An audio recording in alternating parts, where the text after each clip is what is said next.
and welcome to Tools to Create a Better Life with myself, Glenyce Hughes.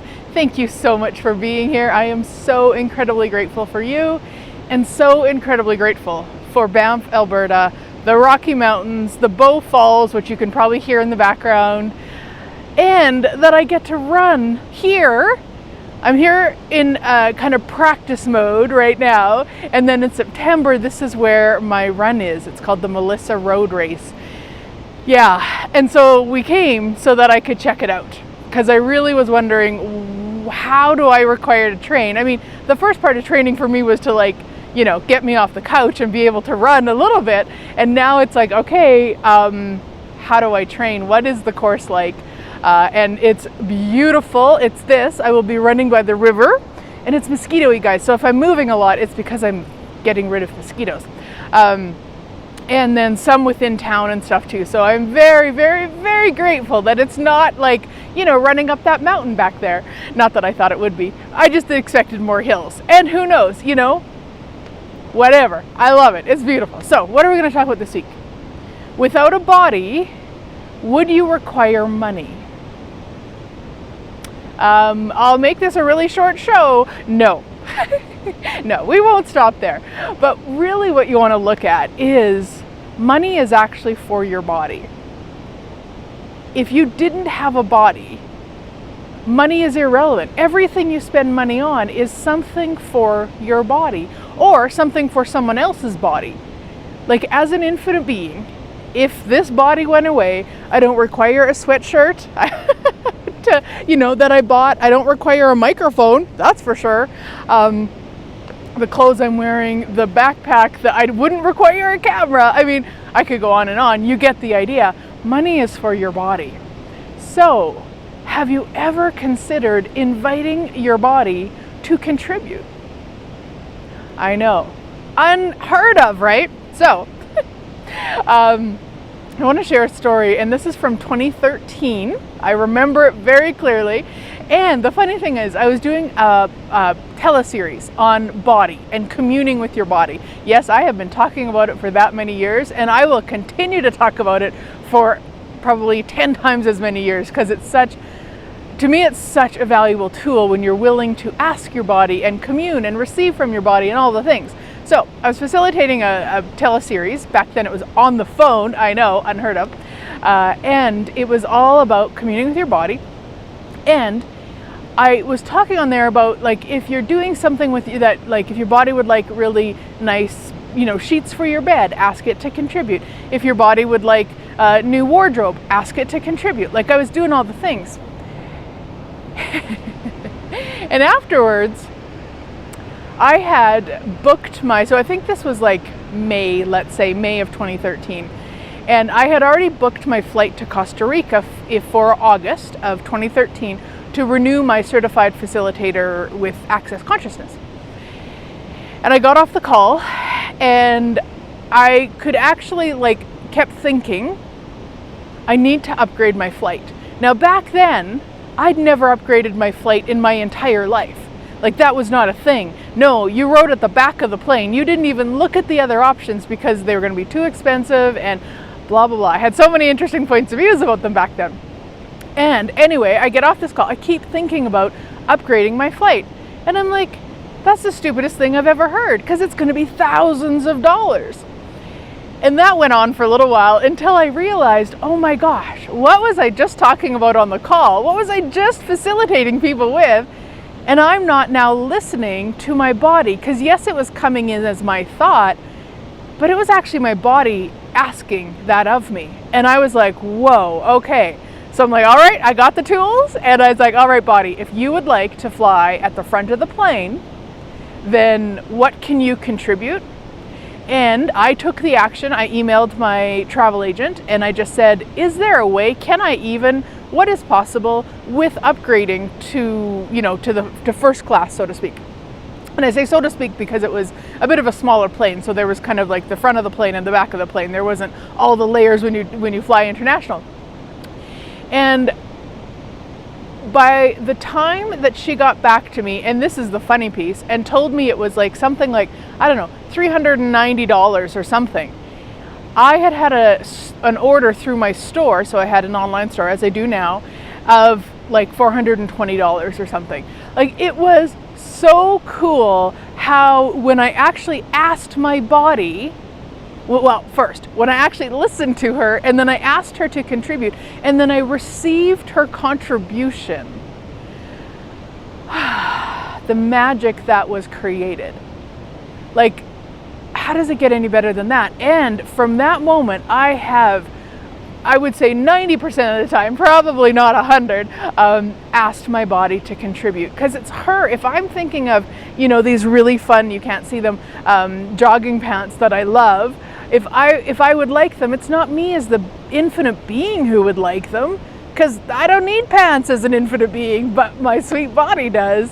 So then it's like, okay, body, if you would like those, what can you contribute? And not from what can you contribute and you've got to do it all, not that, really from what can you contribute to co-create this. I'm going to co-create with these mosquitoes here pretty soon.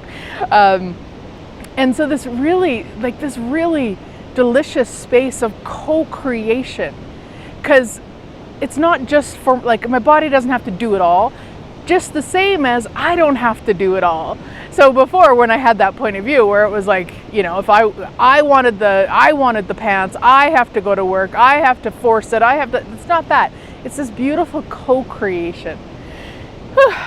Yeah. So everywhere you haven't been willing to co-create with your sweet body, will you destroy and uncreate all of that? Right, wrong, good, bad, all nine, POD, POC, shorts, boys, and beyonds. And that is the Access Consciousness Clearing Statement. You can go to theclearingstatement.com for more about how it works. It's freaking phenomenal. Yeah, so lately, these past few months, I have really been upping my energetic game, so to speak. I've really been cognitively, like, thinking about it and doing energetic exercises every day, continuously throughout the day, whenever I have, 5 or 6 minutes. And I've put together this program, and it's called The Energetics of Creating with Your Body as If by Magic. And so the link will be somewhere here to check it out. I am so excited about this, guys. You might have seen my post on Facebook that I did. I was doing a photo shoot of myself, and I just asked my body, like, give me the energy of what you would like to be like all the time. Like, what would you like to be more of? And this most beautiful photo of, like, joy and space and living, like creation of living. I just don't even know. I can't really define it, but it's so magical that came out. And I just posted it on Facebook, and I'm like, guys, if you want more information, let me know. So some of you have this information already, and those of you who don't, you'll find a link somewhere. It is so, I'm just so excited about it. And so we'll be doing a lot of the energetic exercises on there. And one of them is this co-creation with money, with your body.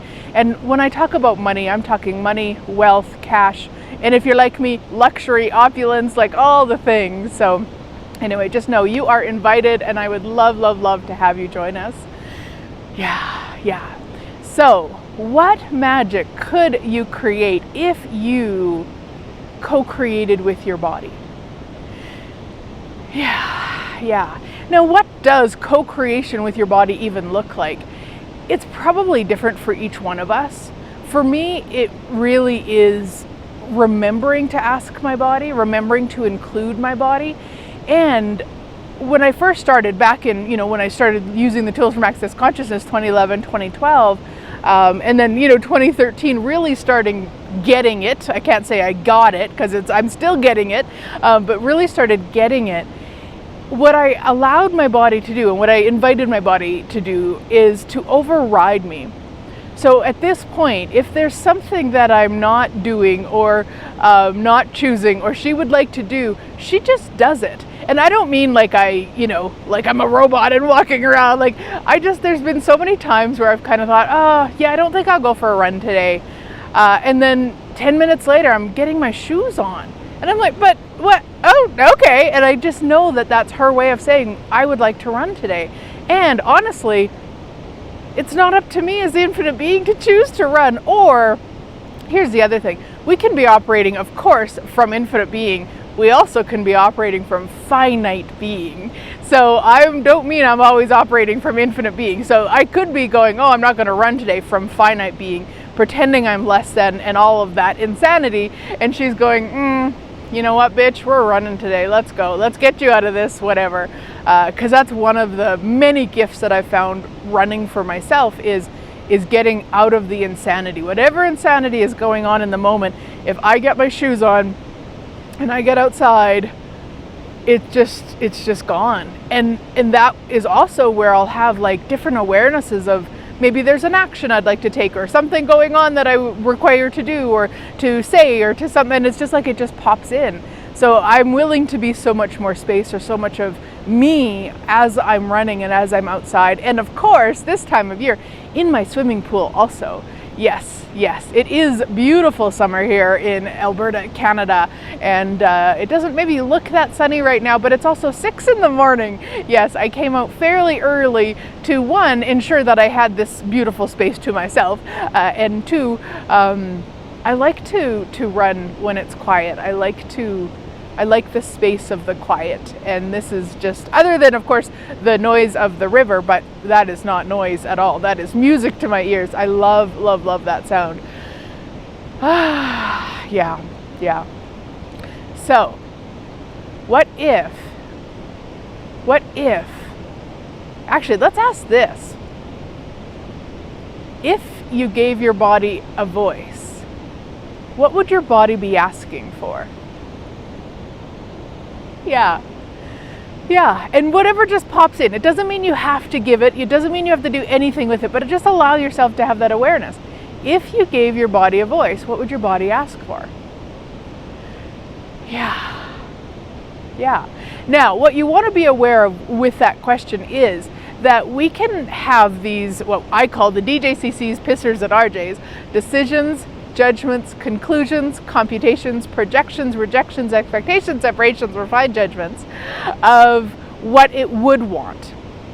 So years ago, back in, it was 2012, when I started learning these tools about communing, especially with regards to food. This was the big thing for me.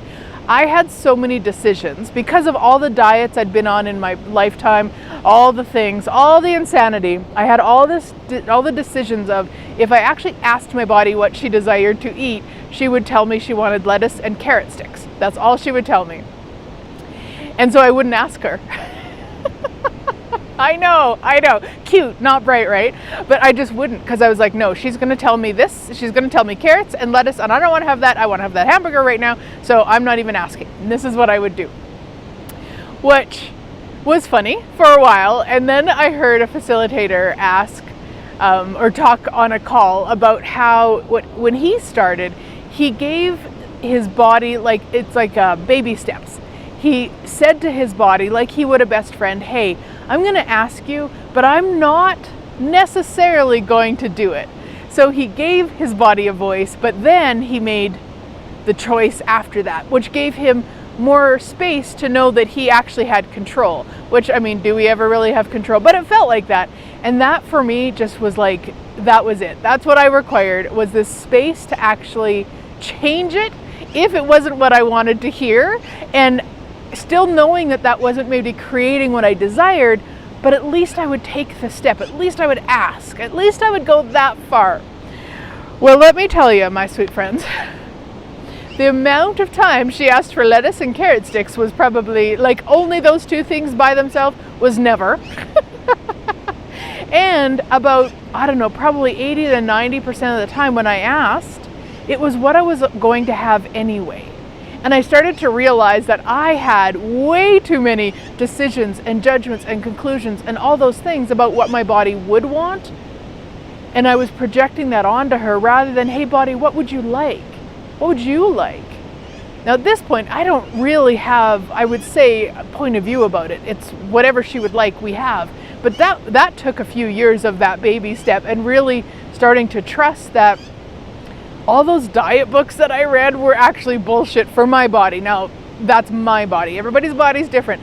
So what I was saying with that is, like, recognize that if you have decisions that you have to exercise every day, asking your body what, if you gave it a voice, what it would like. If you get exercise, you may want to double check that, because that might be more your 𝗺𝗵𝘁𝗂𝗍𝗍, 𝗺𝗵𝗏 and 𝗺𝗁 about it, rather than what's actually there.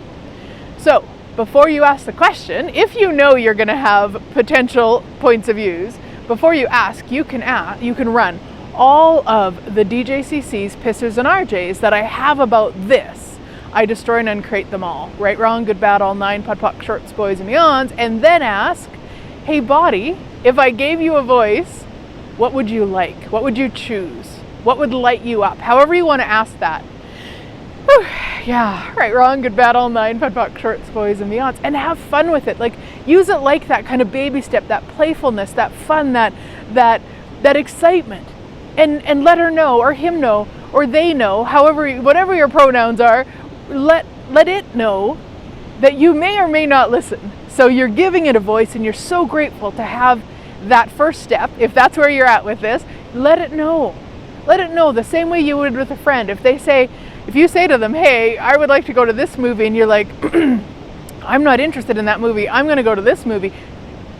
Let them know. Like, it's a kindness to say, hey, thanks for letting me know you're going to go that one, I'm going to go to this one.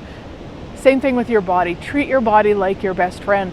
Because, I mean, if you ask anybody who has something going on with their body, maybe they're ill, they broke a bone, there's something that they can't do that they could do before, they'll let you know that your body is very, very, very relevant to whatever that is. And so really, if we give it a voice now and we treat it like our best friend now, how much more can we create with it?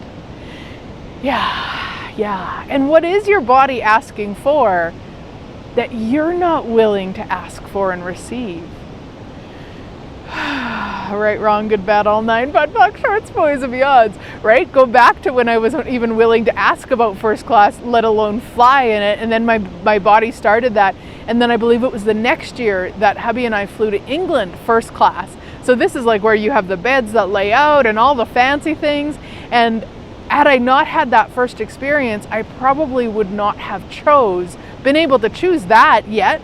But that first, it led to that. And now it's like, well, other than maybe the past year and a half where I haven't flown anywhere, but that is just, my body prefers that. Now, another piece of information about bodies is we want to make sure that we don't ever solidify a preference. So my body prefers to fly at the front of the plane. That's what she's been preferring back when I was flying, and in the future when I fly, she may, but she also may not. Because I had an experience, this is actually a really funny one. What year was that? Probably 2016 maybe-ish. And I was flying home from England. I went and attended Dane's Symphony of Possibilities class there, and I was flying home and I couldn't get into first class. The way that I used to do it for a few years, rather than just buying the ticket straight out, was I'd wait until check-in, like the moment at check-in, and then I would go and I would book it, and then you got a much less rate if you got it. And I always got it, except that time I didn't get it. And holy heck, you guys, it was like so dramatic. It's so funny to think about now, but it was like the end of the world in my world. I was messaging my travel agent, I was phoning Air Canada, I was doing all the things, but it was full. It was full, and I could not get on there. And what I really recognized was that it was my body's way of saying, listen, you've now made that really significant, and that's not what we're asking for. Yes, we prefer it. And again, I mean, maybe by the time I fly again, I won't prefer it. I'm not sure. I'll check in with her at that point. But back then it was like, yes, we prefer it. And we're not solidifying it. It's not like the only way to fly is that. And it was huge for me to really look at that and go, wow, okay, there's going to be times, or that time or whatever, where body isn't going to choose what she chose before. So interesting. She might change her choice. Oh my gosh. So giving her that space to choose that also. Because really, I mean, there's so many choices. And it was such a cool experience at the back. Because once I finally got that and I was like, okay, you know what? What I started asking was, what would it take for this flight to be more fun, phenomenal, and rewarding than I never imagined possible? And I just kept asking that, and it just got lighter and lighter and lighter. And it was probably one of the most fun flights I have ever had, because the difference between like the front of the plane and the back of the plane, especially on those international flights, is that there's, in the front, you're in your own cubicle all by yourself. So you're not really interacting with anybody at all, which is, 99% of the time really cool by me. However, in the back of the plane, you got people beside you and in front of you and all the places. And so really what we created together was so much fun. And we sat on the runway for a while before we took off, and the stewardess sat right in front. So she had her seat that kind of pulled out from the wall, and she sat right in front of me. So then I had a guy beside me, there was me, and then the walkway, and then there was a guy and another guy, and the four of us, and then with her, so the five of us, for probably 45 minutes, we just visited and chatted, and then she treated us like we were at the front of the plane. It was so funny. She brought us all the drinks we wanted, she brought us all the food we wanted, she brought us the packages that you get at the front of the plane. Like, it was so cool. It was so cool. And I just knew at the time, although it took me a while to get there, that it was my body's way of saying, hey, listen, come on now. Like, no. When you make it that significant, then there's no choice. There's no awareness of what else might be possible.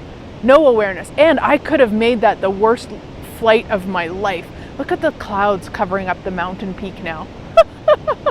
Squirrel. But I could have. And I mean, there would have been a time I would have let. I didn't get my way. And this is the most horrible thing. Blah, blah, blah. I mean, so grateful for the tools and that I have that question. And please, if you are taking notes, this is such a beautiful question to ask. What would it take for this to be more fun, phenomenal, and rewarding than I never imagined possible? Yeah. So whether it's something that you're really excited about, or whether it's something that you're really dreading, or anything in between, ask that question. Like, if you're just going to go clean your bathroom, what would it take for this to be more fun, phenomenal, and rewarding than I never imagined possible? Yeah.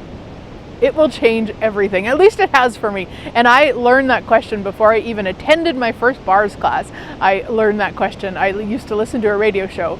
That's what invited me to Access Consciousness. And that I listened to that for 6 months before a gal came to my area, well, to Western Canada, basically, and facilitated bars. Can you believe back in 2011, there was no bars facilitators in Alberta at all? And one in BC that we were aware of. Now, maybe there was others that just didn't tell anybody. And then there was, I'm not sure about Manitoba. So those are the three Western provinces, and they're huge. If you've ever been to Canada, it's huge. And yeah, so that was 2011. And here we are, 2021, and we're everywhere. Like, you can't really go to a tiny town without running into somebody who's at least taken the bars class. And if you haven't, my sweet friends, get your butt to bars, and then get your butt to foundation. And depending on when you're watching this or listening to this, you can join us at the pool party bars and foundation, which is July 7th is bars, and then foundation is 8th to 11th, 2021. The link will be somewhere here. And you can join in person or online, because there's still, of course, some travel restrictions, but Alberta has opened up, so I can actually have the class in person. If you can get here, come and swim in my pool. How does it get any better? Yeah. Okay, so you got some tools now, guys. Please go co-create with your body and give it a voice and ask it. Like, wherever you want to look around, maybe look in your wardrobe or your fridge or your home and be like, body, if you could choose anything, what would you choose? And just get a sense, or maybe walk around in a store, or go look at houses if you want a new house or something, and start giving her that voice. And then once you get that energy, it may not be a specific thing, but once you get the energy, all right, body, what can you contribute? What magic can we create together? What magic can we create together? What magic can we create together? Yes. And if this energy stuff is fun for you, and if you'd like more of the energetic exercises that I've been doing, come and play with the energetically creating with your body as if by magic. And again, if you're watching this afterwards or listening afterwards, you can always purchase the download. So thank you so much for being here. I'm so incredibly grateful. I am going to go finish my run now, which more was just kind of like a video and a run, and then I did this video and then I ran. Well, now I'm going to run back. So kind of a run, but I'm just so it's just so beautiful, and I could talk about it forever. So talk to you next week, guys.